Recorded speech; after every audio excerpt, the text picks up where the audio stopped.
Welcome back to the Wealth Actually podcast. I'm Frazer Rice. Today we're going to speak with Tyrone Ross of Noblebridge Wealth. Tyrone is a startup investor and financial consultant and has developed a deep expertise in the cryptocurrency space. He's been a go-to expert for many financial advisors as the space evolves. In addition to his cryptocurrency niche, Tyrone has carved out a burgeoning media and Twitter presence with his outspoken and impactful views on the need for inclusion in the closed-off world of financial advice. Tyrone is also officially the fastest person I've ever interviewed, as he was an Olympic qualifier in the 400 meters back in 2004. Welcome aboard, Tyrone. Thank you for having me. I appreciate you. Let's dive into your background a little bit. How did you get into the financial advice business? Fairly circuitous route, but I started on Wall Street doing investor relations at a firm called Financial Dynamics, which is now part of FTI Consulting. So I was doing investor relations. I knew nothing about Wall Street. I was 26 years old. Had a mentor there who worked at Lehman. He can tell I was like a caged animal sitting behind a cube staring at Bloomberg terminals and big dough and all this stuff. And he's like, have you thought about the retail side? And I'm like, I don't know what the retail side is. So, I ended up at a little Wolf of Wall Street chop shop in One Penn Plaza right here in New York City. Got my 763. And then I heard about something called a wirehouse and then figured that out and then ended up there. Long story less long. Was at Merrill for 5 years where I actually learned to be an advisor and work with clients in that capacity with my mentor there. And then July will be 2 years, will be independent registered investment advisor. Oh, fantastic. So as I stated in the background piece in the introduction, you're probably the fastest guy I've ever talked to, and you came within an eyelash of making the Olympic team. Mm-hmm. Talk about that a little bit. How did that influence you, and how do you use that going forward? Great question. I was 16 years old. I was watching the Atlanta games, and I was like, man, that's something I really want to do. I didn't know what it entailed and how much work it would require, but that was right about my sophomore year of high school, and I just kind of fell in love with track, and I'm like, this is something that I want to do, and when you have a dream, it's just in you.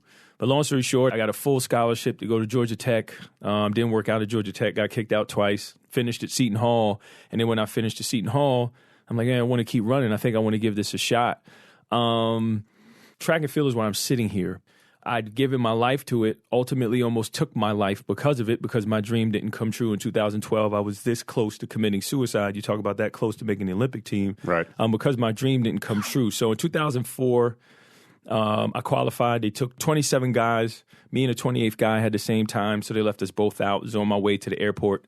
Got the call that there was, I had a friend who was on a committee. He was like, don't get on the plane. He was like, you didn't get in. So that was crushing. I was 24 years old, and 4 years later, I actually was working at the firm I was telling you about and working on Wall Street, trying to train, getting up at 3:30 in the morning to train, to get on a 5 o'clock train, to work all day, to come home and train again at 9 o'clock. I was a half a second off the qualifier in 2008, and then in 2012, I tore my groin 2 weeks before the Olympic trials. So, yeah, I'd given my life to it. And, my dream is never going to come true, which sucks. And I have to deal with that every day of my life. But I'm given new purpose.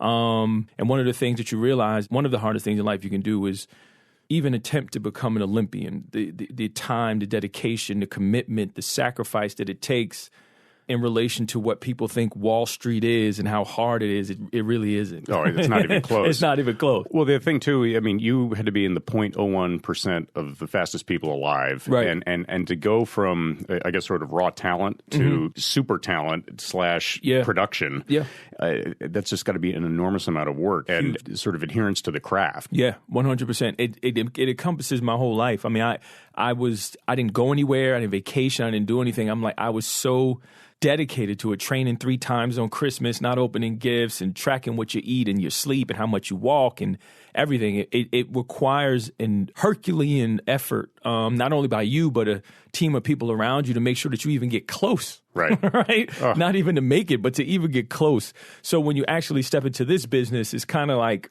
all right, what are you guys complaining about? Right? Yeah, no, exactly. Perspective, right? It gives you perspective. One last question on the running side of things. You knew you were fast at some point. Mm-hmm. How much faster did you get with the discipline and the training? So when I finished high school, I ran 47.19 as a 17-year-old high school senior, which was good for 5 New Jersey state championships and a full ride to college. And I'd ended up, 6th, 7th in the nation that year. So that was a 17. So all that work going into it, I PR'd at 24. So my PR is 45.93. Wow. So someone thinking about that is like, well, it doesn't sound like a lot. No, but that's a ton. Yeah, that's a ton that goes into that work. And then if you think about it, I was 47.1 as a senior in high school, but my freshman year of high school ran 55.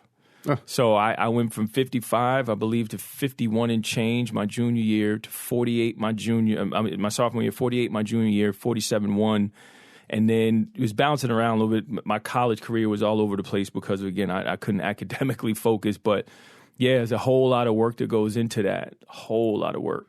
Oh, what a cool, it's not a cool story. You didn't make the team, and that's rough. But it's amazing to be able to talk to somebody who is that good at something and to hear about that. No, I appreciate that. That means a lot because, again, looking at this business where I'm around folks like yourself or other people who are CFAs or CFPs and they have billion-dollar businesses, whatever the case may be, they dedicated their lives to that and they're successful in that area. The one thing I dedicated my whole life to will never manifest. So to hear you say that is comforting because when I do tell it, those same people on the other side of the table are like, man, I can only imagine what that's like. And I'm like, well, I can only imagine what it's like to be you. But again, it's a different area of focus, but that same dedication, that same commitment, and desire to want to be great. And that's literally what it was. That's the beautiful thing about it. Becoming an Olympian is then putting the medal around your neck, but you actually become it as a person because you have to transform yourself into that before you ever become it. So a lot of those tenets and beliefs and principles I bring into my everyday life now, so those things will never leave me, which is good. So let's shift it from Olympic dreams to sort of financial advice and then moving into the cryptocurrency world where you've carved a really cool niche in the space. Let's do it. It's such a broad concept. When someone comes to you and they say, you know what, Tyrone, I'm interested in cryptocurrencies. I'd like to invest in them. How do you get them to a level of knowledge that they can make a good decision? Right. So I always, I've been blessed to have the opportunities now to speak about, my practice, which I've built totally around crypto. And one of the things that I tell people, I have to almost give a disclaimer because they come to me with owning crypto. They're savvy on it. My clients are younger. They're high earners. They're tech savvy. They've grown up with the iPhone. So they understand all that. So they just come to me because they're like, you're the only financial advisor I know that won't tell me to sell my Bitcoin. It's the first thing. Right. And they tell me that. Yep. The second thing is I know that you understand all of the nuance that comes along with the business right now, right? Hot and cold storage, hardware wallet, right? Online wallet, right? Paper wallet, whatever the case may be. So they come to me for that and my advice. So I don't really give asset allocation advice. I really try and get them to understand, like maybe you should diversify away from crypto and put a little in other asset classes, but they already have portfolios constructed. They may have large positions in certain coins, and we get them to talk about, again, the basics of financial planning, the basics of goal setting, the basics of estate planning now, which is an issue that a lot of folks don't really talk about when it comes to crypto. But they're really just leaning on me for my expertise in the area. But if you want to call it that, I just say my knowledge base. I don't want to call myself an expert, but I don't suggest allocations. I don't custody. I don't transact. What my practice looks like now, I think, is where our business is going in the future, whether advisors like it or not. It may not necessarily be crypto, but I think younger clients have a lot of that in hand already, and they're just going to come to financial advisors to be like, am I doing this right? Yeah, no question about it. I think not just in the crypto world, but in the technology world, the clients in many ways are leaps and bounds ahead of the industry. 100%. And so it's a challenge, at least for me, to, in a sense, keep up with my client base, to say, okay, this is how you want to see things, this is how you think about it, this is how you want to experience your wealth, that type of scenario. And, you run as fast as you can just to keep up with that type of thing. Absolutely. So then you go into the cryptocurrency world, which has it's evolving so quickly. It's tough to be educated on that. Yes. How do you, aside from conferences and talking to people, which is really probably the best way to do it, how do you stay abreast of the current trends? And really, maybe the better question is, you get to a point where you see the news and it's like, well, this exchange went down or this person lost this, and it's tough to understand the technical nuance behind all of that. How do you get people comfortable with staying in the cryptocurrency world? Right. So a few things there to unpack. So the main thing is I'm literally crypto sun up to sundown. There's just too much. You got to take it in. So Twitter is the main hub. If you want to know anything about crypto, you have to be on Twitter, kind of like the startup space, which you're also playing. You got to be on Twitter. But Twitter is probably the most compacted place where a lot of the best minds are sharing information. So Twitter for sure. There's a lot of newsletters, podcasts, obviously talking to people, being out, having conversations. I'm blessed to be in a situation where people reach out to me and say, hey, saw a tweet. I saw, heard you on this podcast, or reach out to you. And I've been able to make connections with some of the larger companies in the space now, Delphi Digital on the research side, BlockFi, Ledger, a lot of different digital assets data. I have clients at CoinDesk. So I'm wrapped in it. And again, but it's just constant information. Like you said, it's constantly changing. There's a lot of news. And I think I was talking to a large advisor yesterday, very large firm, multi-billion-dollar firm. They won't touch crypto. And I was like, well, tell me your thoughts. And it was all misinformation. Right. So I told him, I'm like, you're just not getting the right information. And that's what I try and do. I'm not trying to convince anybody about this. That's not my job. There's enough people on Twitter doing that. And they're already convinced by the time they come to you. Exactly. So you're trying to manage the risk in a sense. Exactly. So I'm not trying to convince them on it. And even outside advisors, I think anyone could go to my Twitter page. I don't try to convince people. I try and educate people. Right. Because I need financial advisors to understand, well, this next run up, it's coming. I don't know when, but it's going to come. It's just the nature of market cycles. Are financial advisors prepared for people inundating them with what is Bitcoin? What should I do? Should I buy this? Should I buy that? What is this? What is that? So one of the things that's important for me, I feel a tremendous responsibility to get people to understand the truth and separate all of the noise, right? And even from Forbes crypto, Bloomberg crypto, the stuff that CNBC does, they're not doing anybody a favor by what they're putting out. And it's hard when you have people who are looking through the Buffett, Munger, Nouriel Roubini lens at the space where it's fake internet money, which I thought at one point, and just getting people to understand the basics so they say, okay, there's something here. And here's the main point of that, right? I've spoken to Tobias Carlisle. I've spoken to now, Nick Majuli over at Ritholtz, a few folks, really smart folks. I'm not smart, right? But those folks are really smart. They know how to crunch data and look at things. And I tell all of those guys, if you just get to the basics and read it and just sit with it, you can't dismiss it. There's something there where you're like, okay, this may be something. Right. But I think the people that are completely dismissing it have never taken the time to actually learn about it. And like I said, me with my little pea brain, if I can figure it out, I know that some of these people who are brilliant can figure it out as well. So anyone is just still in 2019 dismissing it or saying there's nothing there hasn't really taken the time to learn about it properly. One of the things that I talk to clients about when it comes to me is understanding how do you use Bitcoin before you invest in it. One of the big barriers for me, and I have not jumped into the pool with Bitcoin myself, but I like the idea that when you're able to buy real estate with Bitcoin, that to me will be the signal that it has arrived as a currency, as a method of payment. And that tells me that the confidence underlying Bitcoin has gotten to a certain level of the zeitgeist where people universally are saying, okay, I'm comfortable with this. There's a method of safety around it. The custody issues have solved themselves a little bit. That to me is sort of where I'm like, okay, that's when I can confidently go out to people and say, all right, Bitcoin is for you, even if you don't understand it to the level of understanding how the blockchain underpins it and what it looks like from a transfer of payment type of method and where it graduates from that to a currency. How do you think about it? And disabuse me if you think that's sort of a strange barrier. No, it is. But again, I think that's just that I always tell people there's two types of ignorance. Ignorance you just don't know, and then ignorance I know and I don't care. And I'm not going to acknowledge it, right? If you look at what's happening, right, just news recently, now you can pay your AT&T bill with crypto. Microsoft announced that they're going to start using the Bitcoin blockchain for decentralized ID. Huge huge. That's big news. That's one of the largest companies in the world saying that they're going to utilize the Bitcoin blockchain. Massive news. JP Morgan, Facebook. The issue is this.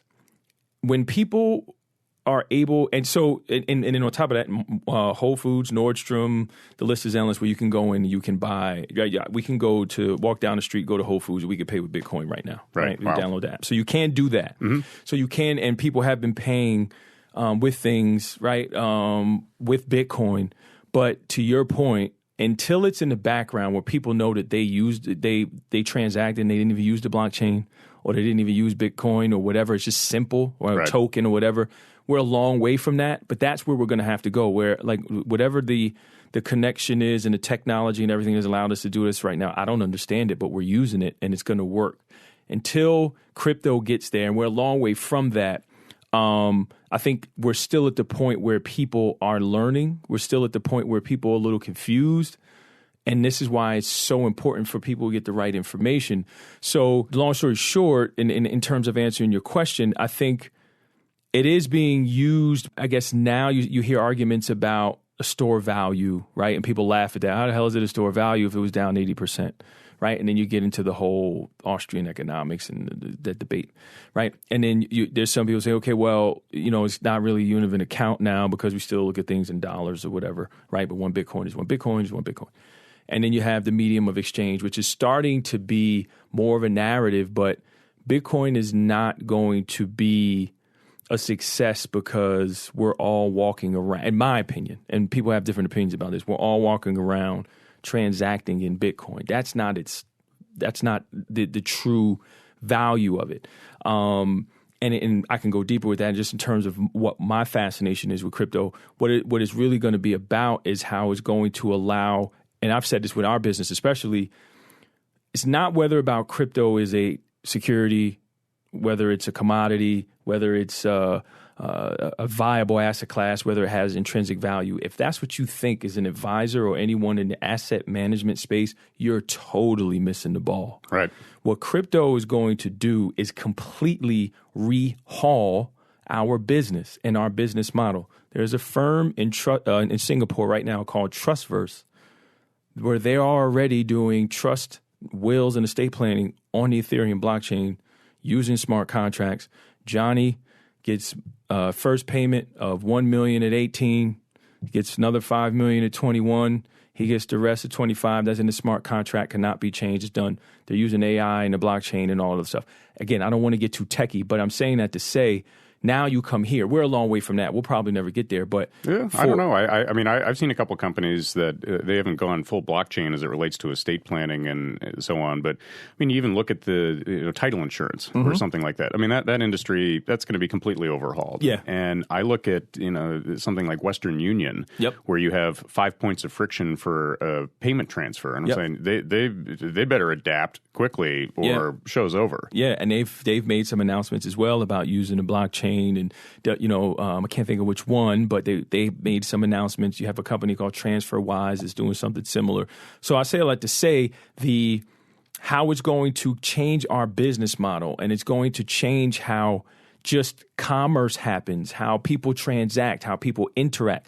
That's the power of cryptocurrency, not whatever people think Bitcoin is, a store of value. The best way I've heard it described is a call option on a store of value, right? Of basically being digital gold. So it's less about that, more about is how it's going to pervade all of the other areas of our lives, and that's happening, and you're seeing it. But unfortunately, it's not really staying in the headlines because, again, when Microsoft says, okay, well, we're going to use the most secure, powerful, blockchain in the world to do our project on decentralized identification, that's massive, right? And then you have the CEO, right, Satya, taking pictures with Adam Back, who is one of the doyens of crypto. That's huge, and publicly putting that out, and what Square is doing, right? Jack Dorsey and Cash App. So that it's out there, it's there, but that narrative, that story is not being told. It's a $50 million hack at an exchange that gets more of the pub than Well, look at what Microsoft is doing, right? And then here's the power of what Microsoft does. They understand design, they understand utility, they understand making things simple and working with a broader audience. So it'll be interesting to see how it evolves. Well, and their products touch basically every business that's out there. There you go. Microsoft Excel to Outlook to LinkedIn to everything. They have the platform to have their developments pervade very quickly into the marketplace. Absolutely. If they do it intelligently. Mm-hmm. So when you are well, I think a lot of people sort of look at Bitcoin and use the word to sort of analogize to all of the cryptocurrency space and even to the blockchain space, generally speaking. Right. How do you get people to step back and sort of turn it from a Bitcoin discussion to a cryptocurrency discussion and Ethereum and Ripple and 50 other different ones out there to a blockchain discussion? And maybe a better question is, when you have that diversification discussion with people who come to you having had initial exposure to Bitcoin, how do you widen their worldview a little bit as to what the power is and how to access it well? Great question. So there's a few things there. So I try and get people, when they're first learning, focus on Bitcoin, right? It has the biggest brand. It gets all of the attention, it's the darling right now, right? And it has the deepest bench in terms of developers and people that are working on it. Is part of the lexicon of it's in rap songs. It's all over the place now. But what I try and do is get people to step back and just simply learn the basics, right? Capital B, Bitcoin is the blockchain. Little b, Bitcoin, when you see it written, refers to the actual coin, right? Basic education, right? And then you get into, as you mentioned, the blockchain debate versus, the crypto debate or whatever. They're one and the same. You can't separate them. Right. I know people try to, but you can't. And you're starting to see, enterprise is using blockchain and they're going to do, well, the truth is that's marketing, right? It's hype. They could use databases that they've been using, right? Blockchain is not a cure-all, can't fix everything. And I think you're starting to see that. You haven't seen any real use cases of blockchain without an incentive, the incentive being a coin, which is, right, for miners to secure the network and have a benefit for securing the network. They get a reward, which is Bitcoin. What's the reward for JPM coin? I don't know. We'll see. So an extra checking account. Right. Right, exactly. Now there are some interesting use cases, again, and things that are going on. But when people come to me, again, the savvy folks are different. They're familiar with coins that if I mention them, the names would make your head hurt. So they're out of it. But when new people come or they've only owned Bitcoin and they want to get exposed to Litecoin or Ripple, and again, I don't want to get down the road with too many of the names. I really need people to just focus on that. And the broader cryptocurrency ecosystem, I try and just get them to understand what it's simply all about. The ability to be peer-to-peer, me to you, no bank, right? No third party. Right. Right. The ease of use, how fast it is, things like that. And then where Bitcoin plays into that. And then all of like Litecoin, for example, is a derivative of the Bitcoin blockchain, right? They took the code, they changed it, and came up with Litecoin. So it can get a little murky. So as far as diversification goes, or getting away from it, as an advisor right now, what I try and get folks to do is not to necessarily diversify into other crypto assets. I'm not big into that right now. I think it's too early. The correlations are still too tight. Yep. And as I mentioned, a lot of them are just simply a derivative of the Bitcoin code base anyway. So you can't really diversify away for a lot of reasons. But what I try and get them to do is this. So I had a client who says, he owned a privacy coin. I don't know if it was Zcash or Monero. Might have been Zcash. I'm like, well, what's the thesis? Why do you own it? Right. So billionaires could hide money in the Cayman Islands. Mm-hmm. Bad thesis, right? I get it. It's a privacy coin, but I need a little more than that. You got to give me a little more. So challenging them as to why they own it. In the traditional world, that you sit down with a client, you do financial planning. Okay, I have a old IRA at Schwab. I have something at Fidelity. I got my 401k. I got one at this other job. And you do comprehensive financial planning, and you get everything under one roof. And you're like, okay, yep, and we're gonna plan and da-da-da. And then you do a review, and they're like, I got this other account. I have 1,000 shares of Tesla. You're like, right. Thanks for letting. Terrific. Thanks for letting me know. Right. So this is kind of the same thing. It's like, okay, now you're telling me you own this weird coin. Why? Right? Why do you own oh, I was in a barbershop or I was golfing and my buddy said whatever. And it's like, well, where'd you buy it? I don't know. So it's like, it's kind of that thing. So you still get some of those same investor problems and same thing in crypto. So when I just try and get people to get centered, okay, you own Bitcoin, Litecoin or whatever. Why? Why is the majority in Bitcoin or whatever? And I think, it goes a lot to their savviness when they bought, right? They may have put in $1,000. Now they have, years ago, right? I think I have, people come across them in their cost bases, and Bitcoin is, in the hundreds of dollars, $50. And then you get people who bought it at the top and they're like, I'm still, They have a different basis problem. Right. Absolutely. Yeah. Different basis. Absolutely. So, and then it's that not argument, but that discussion. And then you have people who trade. I'm like, you do realize there's tax implications every time. Oh, yeah. So it's like, that's really what it comes down to. So it's less about diversification into other coins or whatever. Why do you own what you own? What are you trying to do with it? When did you buy it? Are you trading? The tax implications, things like that. Here's what I would advise everybody to do to listen to this. If you have any interest at all, start with Bitcoin, stay with Bitcoin, learn as much as you can about it. I still learn about it every day. Right. Still so much to learn, but just try and get the basics down and see if it makes some sense to you. And one of the things that I do with people who either have an interest or I say, all right, I'm going to send you some literature, read it.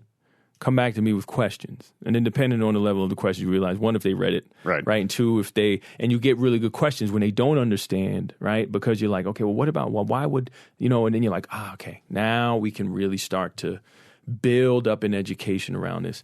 And so I would encourage everyone to learn, read as much as you can, ask questions, and go to people who really understand it to ask more questions to get educated then. And then when you get all that done, still don't buy it, right? Right. Figure out what that process looks like. Have someone either show you or send you some so you get it. And that's the breakthrough moment. For me, I had a friend who was bothering me about Bitcoin for months. And I'm like, if you don't leave me alone with this fake stuff. And he's like, just sit down. Just let me send you some.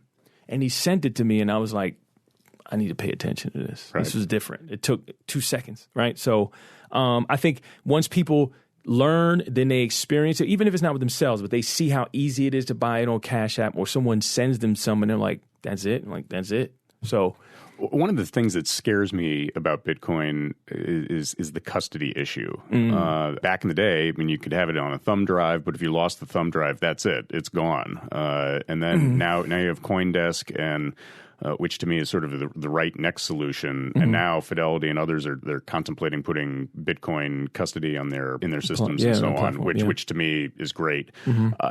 How do you get people comfortable with that? I know me, and I know that I lose things, and hard drives break and stuff like that. I wouldn't want $1 gajillion contingent on my computer working.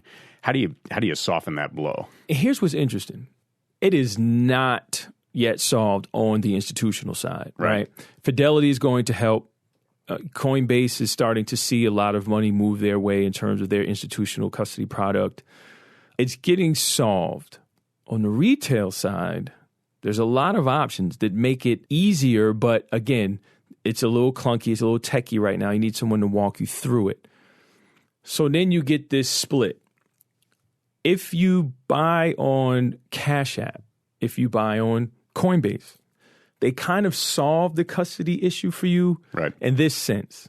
They put your Bitcoin in cold storage, right? And on Square, right, in Cash App, it's open source cold storage. So they're constantly working to make that more secure. So it's safe, right? Same thing with Coinbase. And the majority of people should stop there. Right. Because, again, they've gone, probably they are the best to it, want to make it accessible, and probably the most protection, right, and safest of everything that's out there right now, in my opinion. Now, if you say, all right, I want to go next step. I want to take my Bitcoin off of Cash App or off of Coinbase, and I want to hold it myself. You put it on a hardware wallet, and then now you have that, right? And then it's like, okay, well, what do I do now? Safety deposit box, right? I have a client, I'm dealing with that now. Like, what do I do? And that's the toughest part right now, because what then happens if I lose that? It's gone forever, right? So you have to go to great lengths to make sure that you're saving and storing it properly, which is why you work with, if you're an individual investor, you work with an advisor that understands that. So I have clients that Most of them want to self-custody. Self-custody is not that hard. I actually had a meeting with Ledger a couple days ago where the custody solutions for retail is very robust. Just a matter of making it easier for the average person. So I think it's not as hard as people think. For people doing their own, super hard. But if you have someone to walk you through it, it's fairly easy. But if I was to walk you through right now, we finish the podcast and I send you $25 on Cash App and you buy Bitcoin, you're good. I would tell you don't do any more. Right. Now that $25 is $25,000. I'm like, well, and here's the other piece what people don't get. Probably the safest place is on your phone, right? The Apple iPhone is fully encrypted. It's indestructible, right? Right. And now the outward, yes, you drop it in it. But I'm saying in terms of people able to access it and get into it and steal, it's very hard to do. So if you go, two-factor authentication, you have your thumbprint and all, if you go to great lengths with just everything that's on your phone and security on your phone, if you do have it, then your Bitcoin saved on an app on your phone, super safe. Right. That's a very safe way to do it right now. The issue where custody becomes an issue, as you said, is when people say, okay, well, I want to take my coins off of the exchange. Mm-hmm. That's when it becomes an issue and you have to go next steps to make sure that you're doing it properly. But it's more solved on the retail side as opposed to the institutional side. But when people are walked through how simple it is, they're like, oh, okay, it's done. So before we pivot, I'm interested in what you do on the marketing side, because I think the way you've carved your niche out on Twitter and elsewhere is really novel, especially in the space. And I talk a lot about sort of taking care of the name on the back of the jersey. There are plenty of people who worry about the name on the front, but I really like what you've done on that front. Before we go to that, it just general terms, as you look at Bitcoin in the next 5 years, what kind of either signposts or red flags should we be looking at in terms of broader acceptance? So I would pay close attention to the everyday larger apps and companies that you frequent and use and see if there's any announcements around them or they're starting to utilize cryptocurrency or doing something like that. Meaning, right, so for Facebook, they did a study, it was only 1,000 people, but they were asking them, well, do you have any interest in crypto? No. Would you if Facebook did it? Absolutely. Right? Now we know their trust is, right? The only people that trust less than Facebook are financial advisors, I think. But I mean, when you look at that, I think that's the one thing. So pay attention on larger companies that are starting to be mentioned in the same breath as Bitcoin, right? And then separating the noise from it and then saying, well, what are they actually doing with it? So that's one. The other is, which I think, 5 years from now, what you'll see is, again, more of it operating in a background where people don't realize that they're, we'll start to see a little bit of where people are transacting using some type of cryptocurrency, right? Or digital asset. Let's make that clear. Digital asset where they're not even realizing that, okay, well, this token gets me access backstage or gets me a free Uber ride or whatever. Because let's be very clear. People do that already with their Uber credit card or whatever. You get points and then they're just going to transfer that value, right? Also, the big one is Amazon, right? When Amazon says anything about crypto ever, drop everything and start paying attention. And they have patents, right? They just got a major patent cleared where they're going to start, again, working on some type of proof of work blockchain project. Proof of work is a tip to, it might be something involved with Bitcoin, maybe not. But Amazon has been very slow to move. No, they're not showing their hand on it. But I think if Amazon does something, Apple does something, Google already is, they're kind of like, But those three, if they show their hand, I think would pay attention. And I'll end on this note. And you know this as well as I do. I'm not saying you'll laugh because we know this in our business, but I was watching a video the other day, and a woman gave a wonderful presentation, and it sucks I can't remember her name now. And she was talking about crypto and adoption and everything else. She was talking to a room full of general folks and financial advisors. She said, here's what you do. I'm going to make this very simple for you. Follow Goldman Sachs. Whatever Goldman Sachs does, pay attention to it and follow it. Goldman Sachs they haven't really said much. They've bounced around it in maybe custody but you follow Goldman Sachs, and then I think also to pair that with you follow what JP Morgan is doing. And, Jamie Dimon has done a complete 180. They're going another way. They're doing a whole lot of stuff. So again, when you start to see it in your banking, you start to see it in your commerce, then you're like, okay, this is a real thing. And in the industry, to me, the major impact will be, I foresee 50% turnover in workforce in the next 5 to 10 years. Because the way money moves, the way things are done, the way performance is calculated, all of that, Bitcoin and by extension, blockchain technology, this is going to change all of it. And the training that goes into that, it's just going to require a different type of worker. That to me, the back office component, when you start seeing headlines about workforce is changing in the financial services world, I think that's where it's going to really sort of pop. Agreed. So back to the marketing side of things.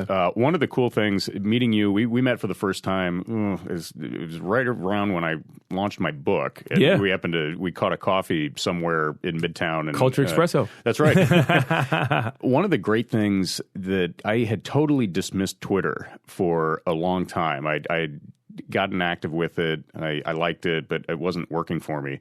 It's turned into this really cool community in the financial services world. Yep. And what's your experience been with that as a mode of communication? And how do you build that into your practice? So I had always loved Twitter. Once I think I was introduced in 2009 or 2010, something like that. And I was always on it, and I was like, man, this is interesting. I realized I was learning a lot from it, but at the wirehouses, you can't really be on social media. It doesn't let you do anything. And maybe 2.5 years ago, I started pushing the boundaries a little bit while I was still at Merrill. But I was starting to be really active and interacting with people. I'm like, man, there's really smart people in here, and they'll reach out, right? You can send stuff to them. Yeah, you can really smart people you admire. You can DM them, you can tweet them, and they'll respond back to you. It's amazing. So I'm like, okay. And then when I started to get into crypto and I started holding myself out and talking about crypto and things like that, and I got a DM from Josh Brown, and I'm like, well, if he crowned you, right? And he DM'd me and said, we're all fans of your work. Just keep posting, whatever. And that was it. It was like, that was kind of like, oh, okay, what I'm doing is being seen by the community and it matters. And shortly after that, Josh was like, come to our office, met with the guys there. A bunch of them started following me, and, you get likes and their retweets, and him and I did a video. So I'm leading to that. A lot of this initially has to do with him. He plucked me out of obscurity. And then because I had a specialization in crypto, that helped. And the interesting thing is this, my clients are all over Twitter, right? And I get business from Twitter. So I was always thoughtful about what I posted, but now as a marketing tool, whether it's my clients or anyone who's looking to reach out to me, I want them to know what I think, what I'm looking at, what I'm reading, right? When people challenge me on certain things, not only to test my knowledge base, but to see how I respond to it. I think a lot of what's happened recently is I started to realize whenever I would read someone's book or listen to their podcast, I would tweet them and I would say, I loved it. I learned a lot from it, and they would like it or they wouldn't say thank you. Right. And I'm like, that was really bothering me. And I'm big on gratitude. I'm big on, showing appreciation. So I'm like, I'm going to push that narrative too. And again, the virus spread, and a lot of people now are saying, I appreciate you when they see me and everything else. So for me, I use Twitter to kind of be a little left of most of where financial Twitter is. There's a lot of arguments on buybacks and Tesla and active versus passive. I'm like, they don't need another person talking about that, right? As a black male in this business, I feel like I have a unique perspective and background, the way I grew up. I don't have Wall Street pedigree, being the first in my family to finish high school. So I'm like, I'm going to go that way and see if they follow me, right? And for a while, no one did.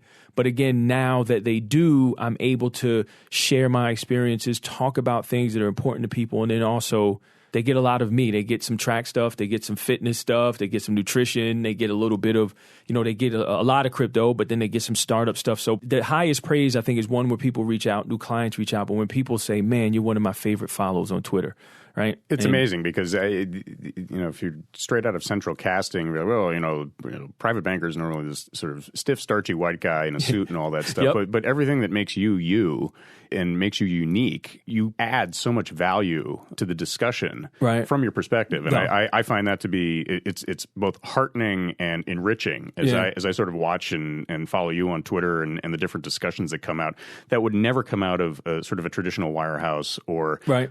Sort of a traditional RIA where it's asset allocation and stocks, bonds, right. whatever. Right. And you're like, look, there are different issues out there for people. Right. And you posted a video where you got into that a little bit and it took off and went viral and went crazy. Yeah. And it was the most authentic thing that I've seen from a financial advisor, which I think is that's the power. And it's fun to watch you as your career develops and as you sort of wed these or sort of tie these threads together with the track and your background, but then your experience in the crypto world. You'd never sit back and say, okay, these are the three things I want, but it turns out that it's the most unique thing out there and it's great. Yeah, really that means the world to me. And again, it really does. It means a lot. Again, I just want to add value and I want people to learn from me, right? And I want to be a voice for the people that are voiceless. There's so many people that have a voice, right? And people who grew up like I did and poor people don't have a voice. The working lower middle class don't have a voice. Middle class don't have a voice. As financial advisors, we aid and abet income inequality by helping rich people stay rich or wealthy or rich people get wealthy, right? So why not just use an hour of our time to go to a school or go to an orphanage or a woman's home and balance it out? There's nothing wrong with that. We do important work. We have important jobs, but I'm seeing all of this and I'm like, man, the power that we have, all of the financial knowledge that we have and our access and reach, and we're surrounded by abundance and, all this stuff. And the greatest thing we can give is our time for them to see you, for them to see me and be like, we care about you. Here's what we're going to do. One of the coolest things that I did recently, I was out trying to promote my book a while ago, and I was in California, and a fellow by the name of Steve Sims, who's an author, he and I got together, and we went with a group and taught entrepreneurship at Kern Valley State Prison in California. And it was a complete eye-opener, and it was extremely enriching watching people who made bad choices and were interested in bettering their lives, whether they were going to get out of prison or not, unclear, but they were trying. And it was something that it just changed. It changed my perspective. It gave me a deeper appreciation for what I do and how lucky I am in a lot of different capacities. But just that notion of giving back, even if you're not sure it's going to have the impact that you hope, it goes back to your notion of gratitude, I think, that it just turns you into a different person. Yeah, and so it's absolutely. something that I need to do more of. And I would encourage others who are listening to this and beyond that it's important to do those types of things. Absolutely. Just to acknowledge, that was one of the things that I think freed a lot of people was just me talking about privilege. And privilege, we all have it, and we have an abundance of it. I had a meeting yesterday, a program that I go and speak to, and I'm like, what is the biggest hurdle between you reaching these kids who are incredibly poor? It's technology. And here I am. I got earbuds. I got an Apple Watch. I got a phone. That's incredible privilege. Shame on me to walk out of that meeting and not be changed. I mean, like, I got to help these kids get what they need, right? So that's just me, but I think we all have, as males, we have privilege in this business as males, right? Oh, absolutely. Now, you may have more than me as a white male, as a black male, but it's still privilege, right? It's across lines, but I think what I just try and bring people's attention to is that let's go beyond race. We have a class issue in this country, right? Imagine what you can do for a poor white kid and tell him about the things that you've seen and you've experienced. And I wrote a book and I manage all this, wealth and my life experiences. That's powerful to that kid who feels like, how can I be poor and white? It's not supposed to be a thing. That's what people made that kid believe, but it's not, right? That's one thing that unites poor people is you're poor. If you're rural poor, working poor, inner city poor, you're poor. So we need to bring attention to that. I just think no matter where you sit, you have an abundance of something. Clothes, go donate them. Gadgets, donate them. Your time, donate it. Money, donate it. But we all have incredible privilege no matter who you are. Does some have more than others? Great. But I think we have a responsibility. And I think if everyone did that, instead of worrying about MMT and raise taxes, lower taxes, this, that, whatever, how about you and the community you're around trying to affect change close to you? Well, Tyrone, your voice is loud and impactful. I appreciate that so much. How do we keep track of you? The best way, right, to hear my rants and my voice is on Twitter, at TR401. I have a new website now that I'm excited about, TyroneRoss.io. Go there. You'll get a little bit of me and my story and, links to my LinkedIn, my Twitter and everything there, and my email, which is hello@TyroneRoss.io. Feel free to send me an email or a message. My phone is always glued to my hand, so I won't miss it. But that's it right now. And I got some really cool things coming up that I can't say, but there's some really cool things that are about to happen that I'm abundantly blessed. So I can't wait to share the message with the people and, again, use my platform to help those in need. So I'm super grateful. Terrific. Tyrone, thanks for coming on. Thank you so much for having me. I appreciate you. You've been listening to my conversation with Tyrone Ross, cryptocurrency expert and financial advisor at Noblebridge Wealth. If you'd like to hear additional episodes or learn more about Wealth Actually, visit the website wealthactually.com. I'm Frazer Rice, and until the next time, thanks for listening.